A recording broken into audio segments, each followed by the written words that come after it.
तो अभी आज मैं आप लोगों को स्टार्ट करती हूँ फिर से एफिनिटीज ऑफ ब्रेंकियोस्टोमा। ठीक है, अब आपके हो सकता है आपको ब्रेंकियोस्टोमा पूछा जाए, या आपको सिफेलोकॉर्डेट पूछा जाए, या आपको क्या कहते हैं एम्फियोक्सिस पूछा जाए। सभी एक ही चीज है। सिफेलोकॉर्डेट के अंतर्गत कौन आता है? एम्फियोक्सिस। और या एम्फियोक्सिस का जूलॉजिकल नेम जो है, जीनस है, वो है ब्रेंकियोस्टोमा। तो इसमें आप कंफ्यूज ना हो कि किसके बारे में एफिनिटीज पूछी जा रही है। ठीक है, तो एफिनिटीज का मतलब क्या है कि उसकी किस किस के साथ समानता है। जो पर्टिकुलर एनिमल है या पर्टिकुलर जो सब फाइलम है, उसकी किस किस के साथ समानता है। तो इसमें हम जैसे आपने पढ़ा था क्लासिफिकेशन क्लासिफिकेशन पढ़ा था ना, तो फाइलम कॉर्डेटा के अंतर्गत दो ग्रुप थे, एक क्रेनिएटा एंड क्रेनिएटा। एक क्रेनिएटा में ये तीन सब फाइलम आते थे, हेमिकॉर्डेटा, यूरोकॉर्डेटा एंड सिफेलोकॉर्डेटा। तो इसका मतलब सिफेलोकॉर्डेटा किसके बाद आया? पहले हेमी आया, यूरो आया, फिर सिफेलोकॉर्डेटा आया। और इसके तुरंत बाद कौन है? ये वर्टिब्रेटा का एग्नेथा डिवीजन है। एग्नेथा में कौन आते हैं? साइक्लोस्टोमेटा। तो इसके जो आसपास एनिमल्स हैं, इसके पूर्व में आए हुए एनिमल्स और इसके जस्ट बाद वाले एनिमल्स के साथ हम इसकी एफिनिटी देखते हैं। जैसे सिफेलोकॉर्डेटा की एफिनिटी हम इससे पहले वाले यूरोकॉर्डेटा और हेमिकॉर्डेटा के साथ देखेंगे, और सिफेलोकॉर्डेटा की ही एफिनिटी समानता हम किसके साथ देखेंगे? ये साइक्लोस्टोमेटा के साथ। क्यों? क्योंकि ये इनके पहले आए एनिमल है, तो इनसे इवोल्यूशन के दौरान इनसे यहाँ तक आने में क्या चेंजेस आए, क्या इनमें समानता है, और इसके बाद जो एनिमल आया उससे इसमें क्या समानता है। क्योंकि जब एक एनिमल से दूसरे, मतलब एक क्या बोले, ग्रुप से दूसरे ग्रुप में एनिमल ट्रांसफर, मतलब ट्रांसफॉर्मेशन होती है, ये बना, सिफेलोकॉर्डेट्स आए, उसके बाद साइक्लोस्टोमेटा आए। तो बीच में कुछ ना कुछ स्टेज आती है ना इसके। यहाँ से यूरोकॉर्डेटा से सिफेलोकॉर्डेटा, सिफेलोकॉर्डेटा से साइक्लो, तो कोई ना कोई जो बीच का होता है वो कनेक्टिंग लिंक टाइप का हो जाता है। तो यहाँ पर हम इसकी एफिनिटी किसके साथ देखेंगे? यूरोकॉर्डेटा के साथ, और साइक्लोस्टोमेटा के साथ, और हेमिकॉर्डेटा के साथ। ठीक है, अब सबसे पहले हम देखते हैं what are the affinities of Cephalochordata with Hemichordata. Hemichordata में कौन आता है? बेलानोग्लॉसिस, आपने पढ़ा है। तो हेमी मतलब होता है हाफ कॉर्डेट। बेलेनोग्लॉसिस को हाफ कॉर्डेट माना गया, जबकि सिफेलोकॉर्डेट को कंप्लीट कॉर्डेट के अंतर्गत रखा गया। तो इसमें इसके साथ क्या समानताएं हैं? हेमिकॉर्डेटा की सिफेलोकॉर्डेटा के साथ क्या समानताएं हैं जो इनमें दिखाई दे रही है? तो आपने जैसे पढ़ा है, दोनों में फेरिंग्स पाया जाता है, बेलेनोग्लॉसिस हेमिकॉर्डेट्स में भी और एम्फियोक्सिस में भी। आपको डायग्राम को ध्यान में रखना पड़ेगा, दोनों के आप पढ़ चुके हैं। फेरिंग्स के जो फेरिंग्स होता है उसमें बहुत सारी गिल स्लिट्स पाई जाती हैं, और गिल स्लिट्स जो है वो गिल बार के द्वारा सपोर्टेड रहती हैं। ये दोनों ही उसमें पाया जाता है। अब आता है फिल्टर फीडिंग मैकेनिज्म है दोनों में। खाने का तरीका क्या है? फूड को फिल्टर करके फीड करते हैं। रेस्पिरेटरी मैकेनिज्म, रेस्पिरेशन के लिए कोई डिफाइंड सिस्टम नहीं है, डिफ्यूजन के द्वारा रेस्पिरेशन होता है। दोनों में एंट्रोसीलस सिलोम पाया जाता है। एंट्रोसीलस सिलोम जो है, सिलोम के डेवलपमेंट का एक तरीका है। जो कॉर्डेट्स होते हैं उनमें एंट्रोसीलस सिलोम पाया जाता है।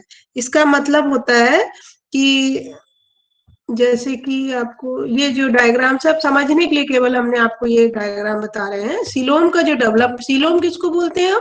ये जो बीच में कैविटी होती है, ये मीजोडर्म के द्वारा लाइंड है। ये जो है मीजोडर्म, तीन लेयर्स होती है, एंडोडर्म हो गई, ये एक्टोडर्म हो गई, और ये बीच वाली मीजोडर्म होती है। ये मीजोडर्म स्प्लिट हो जाती है, बीच से टूट के ये बीच में कैविटी बना लेती है। तो जब ये कैविटी इस प्रकार से बनती, मीजोडर्म के स्प्लिट होने से बनती है, तो इनको हम बोलते हैं शाइजोसीलस, है ना। तो इससे हमको मतलब नहीं है, हम पढ़ रहे हैं एंट्रोसीलस कैबिट वो सिलोम। तो यहाँ पर आप देखिए, जो एंडोडर्म है जो कि डाइजेस्टिव ट्रैक बनाता है, इसी से कुछ पाउचेस पिंच ऑफ होके कट के अलग हो जाते हैं और ये पाउचेस आपस में जुड़ के ये सीलोम को बनाते हैं। तो जब सीलोम की उत्पत्ति इस प्रकार से होती है कि जो एलिमेंट्री कैनाल वाला भाग जो बनाने वाला है एंडोडर्म, इसी से कुछ भाग टूटकर अलग होता है और वो जुड़ के मेसोडर्म बनाता है। इस टाइप के सीलोम को हम बोलते हैं एंट्रोसीलस सीलोम, ये वाला जो है। ठीक, तो ये सब आपको लिखना नहीं है कहीं पर भी, आपको केवल एंट्रोसीलस का क्या मतलब है इस ये बताने के लिए हमने आपको ये बताया। आप केवल इतना ही लिखें कि दोनों में ही एंट्रोसीलस सीलोम पाया जाता है। ठीक है। गोनेड्स मतलब जो रिप्रोडक्टिव ऑर्गन्स है उनकी संख्या बहुत ज्यादा होती है। आप एम्फियोक्सिस में देखिए उनके फेरिंक्स के नीचे खूब सारे गोनेड्स लगे रहते हैं। इसी प्रकार से बेलेनोग्लॉस हेमिकॉर्डेट्स में भी वही पोजीशन है। तो इस तरह से ये जो है ये सारी दोनों में समानताएं हैं। अब आती है ऑब्जेक्शंस। ऐसी क्या चीजें हैं जो ऑब्जेक्शंस रेज करती हैं? तो हमने हेमिकॉर्डेट को अलग रखा और उसको अलग रखा, क्योंकि जो मसल्स है हेमिकॉर्डेट्स में, जो मसल्स होती हैं वो अनसेगमेंटेड है, उनमें कोई भी खंड नहीं पाए जाते। आपने पढ़ा है उसमें एम्फियोक्सिस में मायोटोम्स पाए जाते हैं, इस प्रकार से इस टाइप से मायोटोम्स पाए जाते हैं, ये मसल्स होती हैं उसमें, तो ये सेगमेंटेड है मायोटोम्स।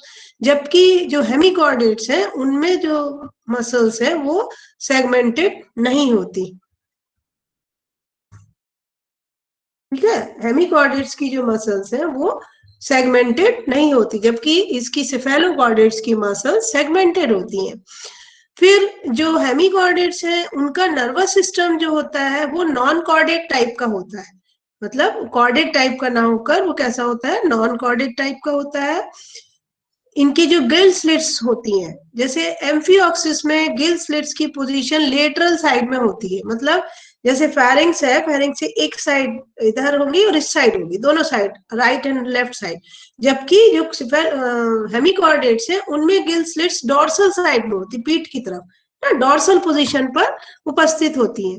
और जो बहुत इंपॉर्टेंट करेक्टर है कॉर्डेट का, पोस्ट एनल टेल, वो इसमें नहीं होती। हेमिकॉर्डेट्स में पोस्ट एनल टेल नहीं पाई जाती। तो ये उनमें समानताएं हैं और ये उनमें डिफरेंसेस, ऑब्जेक्शंस है कि हेमिकॉर्डेट्स को क्यों हमने सिफेलोकॉर्डेट ही नहीं मान लिया, है ना? तो जब डिफरेंस होगा तभी तो नहीं माना। तो ये इन दोनों के बाद ये कंक्लूजन निकलता है कि जो हेमिकॉर्डेट्स हैं उनकी खुद की पोजीशन अभी क्लियर नहीं है।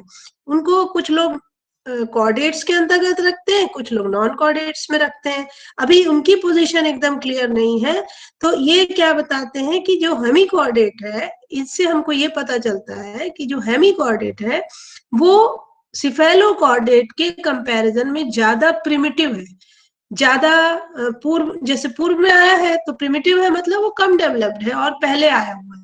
तो इन दोनों चीजों से ये कंक्लूजन निकलता है कि जो hemichordate is more primitive than the cephalochordates. Hemichordate cephalochordate की तुलना में ज्यादा पहले आया है और कम डेवलप्ड है, प्रिमिटिव है। ठीक है। अब नेक्स्ट आती है affinity of cephalochordates with urochordates. Urochordates कहाँ पर आ गए? यूरोकॉर्डेट और हेमिकॉर्डेट के बाद नेक्स्ट कौन आए? यूरोकॉर्डेट्स। हेमिकॉर्डेट में क्या था, उनको हम हाफ कॉर्डेट बोलते हैं और उनकी नोटोकॉर्ड केवल उनकी प्रोबोसिस रीजन में पाई जाती, नाक सूंड वाले भाग में। और ये जो है यूरोकॉर्डेट्स है, इनकी नोटोकॉर्ड कहाँ पाई जाती है? इनके टेल वाले भाग में। ये दिखाई दे रहा है आपको, ये टेल वाले भाग में इनकी नोटोकॉर्ड दिखाई देती है। तो ये इसका लार्वा है यूरोकॉर्डेट का और ये इसका एडल्ट एनिमल है। ये डायग्राम आपको बनाना नहीं है, जब आपसे एग्जाम में पूछा जाता है तो ये डायग्राम बनाने की जरूरत नहीं है आपको। आपको ये समझ में आए क्या हम बता रहे हैं, इसके कारण ये आपको बताया जा रहा है ना? तो ये जो है affinity of cephalochordate with urochordates. आपने सिफेलोकॉर्डेट पढ़ा है एम्फियोक्सिस, बट आपने यूरोकॉर्डेट नहीं पढ़ा, इसलिए आपको ये डायग्राम की मदद ली जा रही है। एम्फियोक्सिस का डायग्राम तो आपके दिमाग में होगा ही। ठीक है। तो ये जो है इसमें और एम्फियोक्सिस में या सिफेलोकॉर्डेट में क्या समानता होती है? क्या समानता होती है कि दोनों में गिल स्लिट्स पाए जाते हैं फेरिंक्स रीजन में। उसमें तो आपने देखा ही है फेरिंक्स में गिल्स होते हैं, और इसमें भी फेरिंक्स में गिल्स पाए जाते हैं, फेरिंक्स विथ न्यूमरस गिल्स, यहाँ पर बहुत सारे गिल्स होते हैं। एंडोस्टाइल उपस्थित होता है। एंडोस्टाइल हमने बताया था जो कि डाइजेशन में मदद करता है, म्यूकस सिक्रीट करता है, फेरिंक्स में पाया जाता है, वो दोनों एनिमल में उपस्थित होता है। फिर सिलियरी मोड ऑफ फीडिंग होती है, इसमें भी सिलिया के माध्यम से सिलिया पूरे में पाए जाते हैं जो कि फूड को अंदर की तरफ धकेलते हैं। इसी प्रकार से आपने एम्फिओक्सिस में भी पढ़ा है कि पूरे एपिथेलियम सिलिया से लाइंड होती है, सब जगह सिलिया मूव करते हैं और फूड जो है वो आप पर जाता है। फिल्टर फीडिंग भी करता है जैसे कि ओरल सिराई वगैरह से, उसका मोड ऑफ फीडिंग जो है वो दोनों में समान है। प्रेजेंस ऑफ एट्रियम, एट्रियम पाया जाता है, जैसे एम्फिओक्सिस के स्ट्रक्चर में आपने देखा था एट्रियम, इसी प्रकार से देखो यहाँ भी एट्रियम है जहाँ फेरिंक्स के गिल स्लिट्स ओपन हो रहे हैं जो एक्सटर्नल एटमॉस्फेयर से एट्रियोपोर के द्वारा कनेक्टेड है। तो ये एट्रियम है, एट्रियम दोनों में पाया जाता है। और बहुत ज्यादा समानता ये है कि दोनों के जो अंडे होते हैं, चाहे यूरोकॉर्डेट्स के हो या सिफेलोकॉर्डेट्स के, वो काफी ज्यादा समानता रखते हैं एक दूसरे से, ठीक है। और उनकी जो अर्ली स्टेजेस ऑफ डेवलपमेंट है, डेवलपमेंट की जो शुरू शुरू की स्टेजेस है, उसमें mainly formation of nervous system and notochord बहुत ज्यादा समान होता है। किसमें? सिफेलोकॉर्डेट्स में एंड यूरोकॉर्डेट्स में। दोनों में जो इनका फॉर्मेशन है, अंडे भी दोनों के समान है, और नर्वस सिस्टम और नोटोकॉर्ड का जो फॉर्मेशन है वो काफी समानता रखता है, ठीक है। तो दोनों में तो ये क्या है कि जैसे आपने एक लॉ है इवोल्यूशन का कि ऑन्टोजेनी रिपीट्स फाइलोजेनी। ऑन्टोजेनी मतलब होता है embryological development, phylogeny means evolutionary development, ठीक है। तो इसमें हम क्या देखते हैं कि जैसे आपको फ्रॉग और फिश का एग्जांपल अगर हम लें तो फिश पहले आई, उसके बाद एम्फीबियंस आए, ठीक है। और अगर आप एम्फीबियंस का एम्ब्रियोनिक डेवलपमेंट देखोगे तो उनका लार्वा, एम्फीबिया का लार्वा क्या है? टेडपोल है ना। टेडपोल कैसा दिखाई देता है? मछली के समान। तो जो टेडपोल है वो इस टाइप का करीब रहता है फिश एम्फीबिया का, है ना। ये इस टाइप से टेडपोल रहता है एम्फीबिया का, और फिश भी इस टाइप से। तो टेडपोल की सिमिलैरिटी किससे है? अपने पूर्व वाले एनिमल के एडल्ट स्टेज से उसकी समानता। इसका एम्ब्रियो, नेक्स्ट जो एनिमल है उसका एम्ब्रियो, और उसके पहले का जो एनिमल है उसका एडल्ट, दोनों में काफी समानता मिलती है, ठीक है। तो एक मिनट रुको। हेलो, क्लास से मैं बात करती हूँ। ठीक है, ठीक है। तो ये फिश जो है, ये देखिए, ये टेडपोल जो है एम्फीबिया बाद में आया और फिश पहले आई, तो इन दोनों में समानता है। इसी प्रकार से ये देखिए आप, ये जो एनिमल है,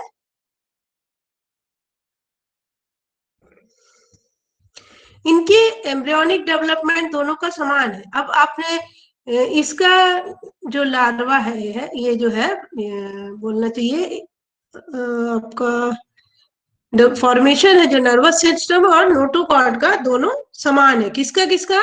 आपका सिफेलोकॉर्डेट का और यूरोकॉर्डेट का। अब ये तो बता दिया हमने।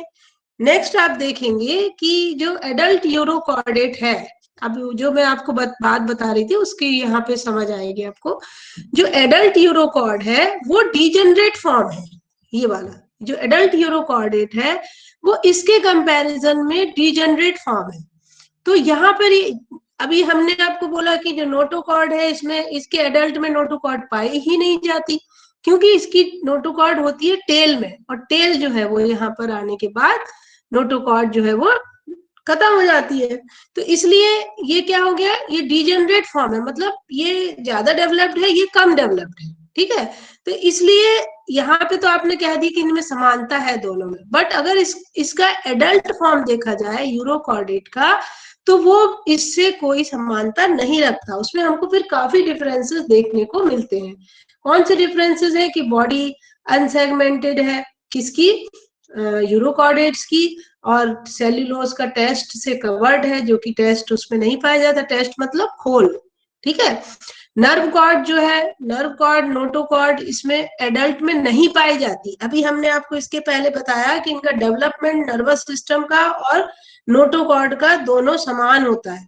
समान होता है कब तक? जब ये टेट लार्वल स्टेज में है तभी तक इसमें ये पाई जाती। जब इसका एडल्ट कंडीशन में आया तो ना नोटोकॉर्ड है उसमें, ना नर्व कॉर्ड है, दोनों गायब है। तो ना इसमें नर्व कॉर्ड है ना नोटोकॉर्ड है। और लिवर भी, इसमें लिवर प्रेजेंट है। हार्ट जो है, इसमें हार्ट उपस्थित है जो कि पेरिटोनियम से कवर्ड है, जबकि एम्फियोक्सिस में आपने देखा हार्ट अनुपस्थित होता है। नेफ्रिटिया भी इसमें अनुपस्थित है।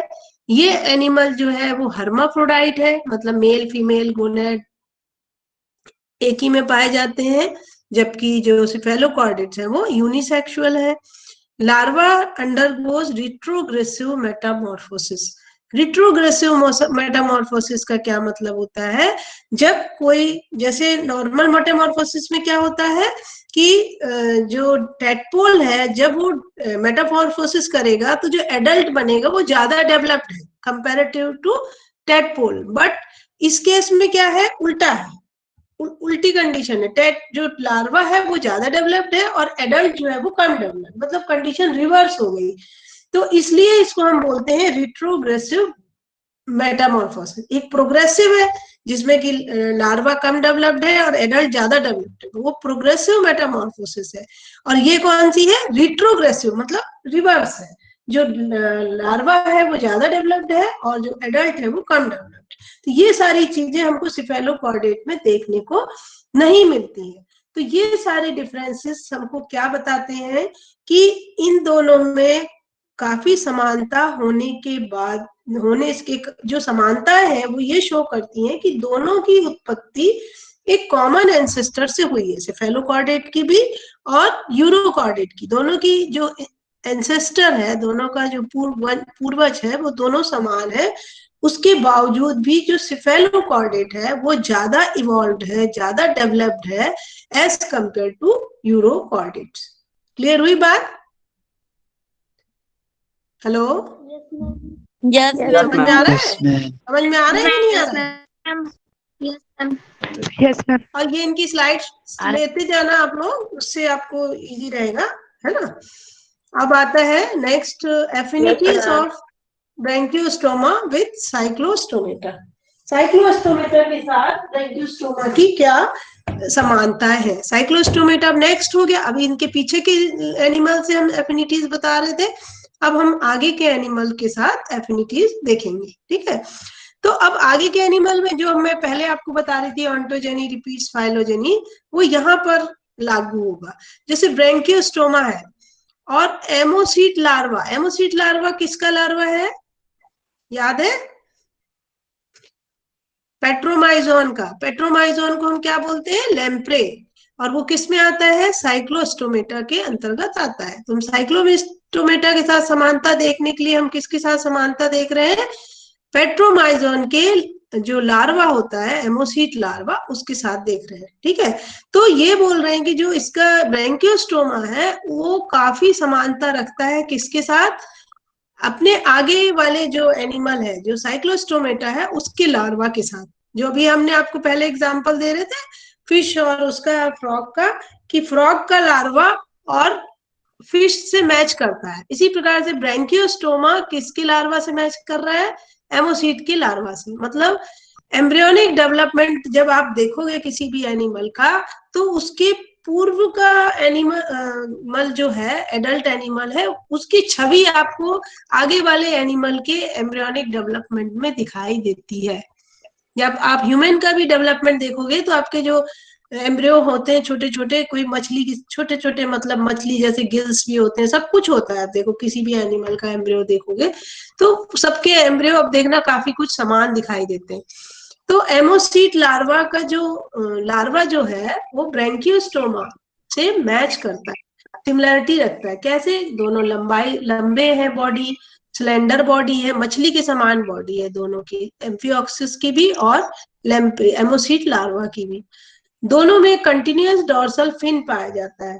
नॉर्मली आपने देखा है कि जो फिश होती है,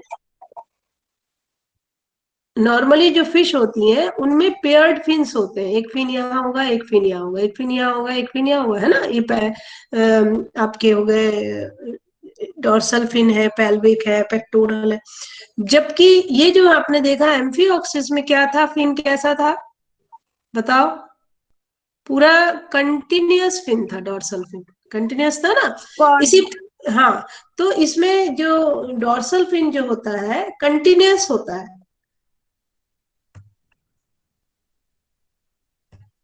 इसमें कंटिन्यूअस डोर्सल फिन पाया जाता है। ये देखिए कंटिन्यूअस डोर्सल फिन पाया जाता है, डोर्सल मीडियन फिन होता है, और वो लैम्प्रे में भी, एमोसिट लार्वा में भी वही पोजीशन है।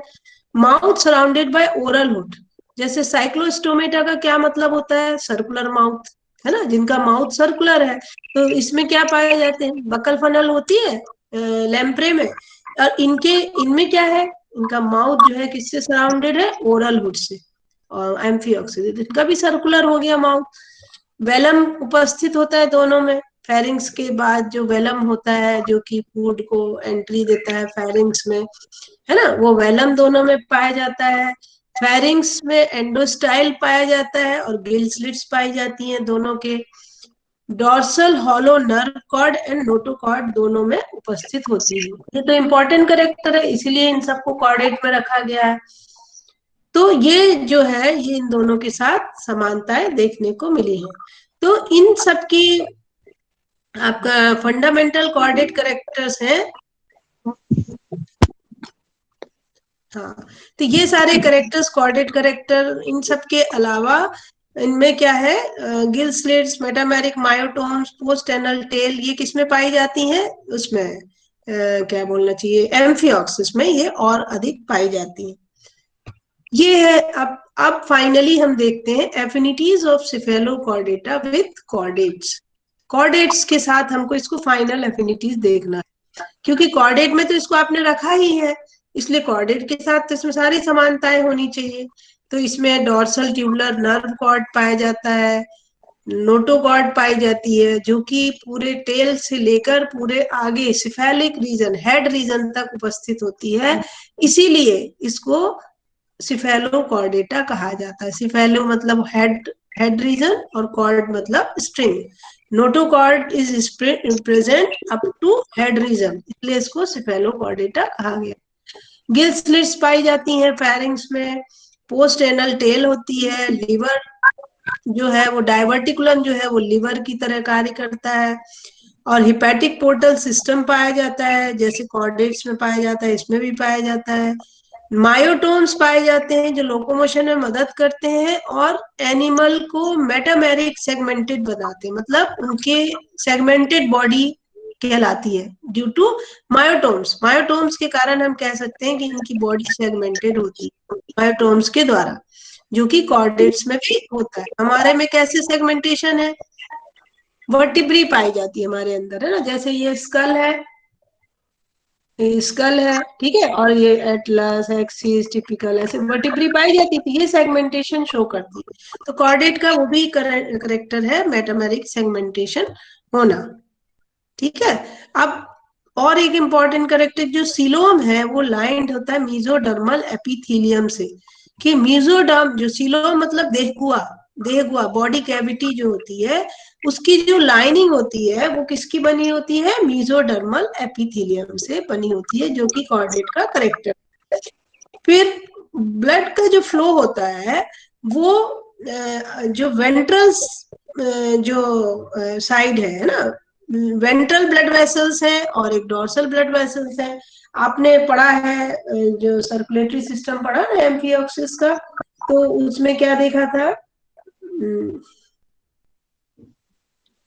सर्कुलेटरी सिस्टम में आपने देखा था कि जैसे ये साइनस वेनसस था और ये नीचे वेंट्रल साइड थी और ये ऊपर डोर्सल साइड थी। तो जब साइनस वेनसस से ब्लड निकलता है तो वो कहाँ जाता है? फॉरवर्ड, आगे की तरफ फ्लो करता है, ठीक है, आगे की तरफ जाता है जब, और फिर ये गिल्स में घुस जाता है ऐसे ऐसे करके। तो वेंट्रल साइड में ब्लड आगे फॉरवर्ड डायरेक्शन में मूव करता है, और जब ये गिल्स से क्रॉस करके ऊपर जाता है तो डोर्सल एओर्टा में आ जाता है। और डोर्सल साइड में ये ब्लड फ्लो जो है वो बैकवर्ड डायरेक्शन में फ्लो करता है। तो ये दिख रहा है आपको, वेंट्रल साइड में फॉरवर्ड आगे की तरफ और डोर्सल साइड में बैकवर्ड फ्लो होता है ब्लड का। तो ये भी क्या कॉर्डेट की करेक्टरिस्टिक है। ठीक है, तो ये सारे जो करेक्टर्स हैं, समानताएं हैं, वो किससे मैच हो रही हैं? इसकी कॉर्डेट से। ये सारी कॉर्डेट्स के साथ एफिनिटी शो करती हैं। बट कुछ कुछ चीजें हैं, जो कुछ करेक्टर्स हैं जो कि सिफेलो कॉर्डेट्स में जो ना साइक्लोस्टोमेटा से मिलती है ना वर्टिब्रेट से मिलती है, और ये बताती हैं कि कुछ इसमें प्रिमिटिव करेक्टर जो इसके पूर्व के एनिमल हैं उनके करेक्टर इसके अंदर प्रेजेंट है। बट कॉर्डेट की जो मेजर करेक्टरिस्टिक सारे इसमें पाए जाते हैं वो इसमें है, इसलिए इसको कॉर्डेट में रखा गया। के बावजूद भी इसमें कुछ प्रिमिटिव करेक्टर्स हैं, जैसे कि हेड, डिस्टिंक्ट हेड नहीं होता, जो हाथ पैर जोड़ीदार हाथ पैर नहीं होते, स्कल भी नहीं होता है, वर्टिब्रल कॉलम नहीं पाया जाता है। नोटोकॉर्ड भर होती है, वर्टिब्रल कॉलम में वो नहीं बदलती है ना। मस्कुलर हार्ट अनुपस्थित होता है, आरबीसी नहीं होती है, ब्रेन भी नहीं होता, आपने सिस्टम पढ़े हैं सारे। सेंस ऑर्गन, गोनोडक्ट्स वगैरह इसमें अनुपस्थित होती है। फिर नेफ्रीडिया, एट्रियम, ग्लैंड्स, ये जो पाइनोमरस ग्लैंड्स, एसिमिट्री ये सब इसमें पाई जाती है। ये जो करेक्टर्स हैं ये इसके कुछ प्रिमिटिव करेक्टर्स हैं, इनके जो पहले वाले एनिमल्स हैं उनके करेक्टर्स में है जो कि कम है, जबकि जो मेजर करेक्टर्स हैं कॉर्डेट्स के वो इसमें सारे प्रेजेंट है। कॉर्डेट का मेन करेक्टर क्या है? नोटोकॉर्ड का पाया जाना, नर्व कॉर्ड का पाया जाना, गिल स्लिट्स का पाया जाना फेरिंग्स में, पोस्ट एनल टेल का पाया जाना, वो सारी चीजें इसमें पाई जाती हैं अल्टीमेटली, इसलिए इसको हम कॉर्डेट में रखते हैं। ठीक है, तो ये हो गई एफिनिटीज ऑफ एम्फिऑक्सिस। किसके साथ हो गई एफिनिटीज आपकी? यहां से आपको लिखना है हेमिकॉर्डेट के साथ, एफिनिटीज विथ यूरोकॉर्डेट्स, फिर एफिनिटीज विथ साइक्लोस्टोमेटा, और affinities, finally affinities with chordate. ठीक है, तो अब आपको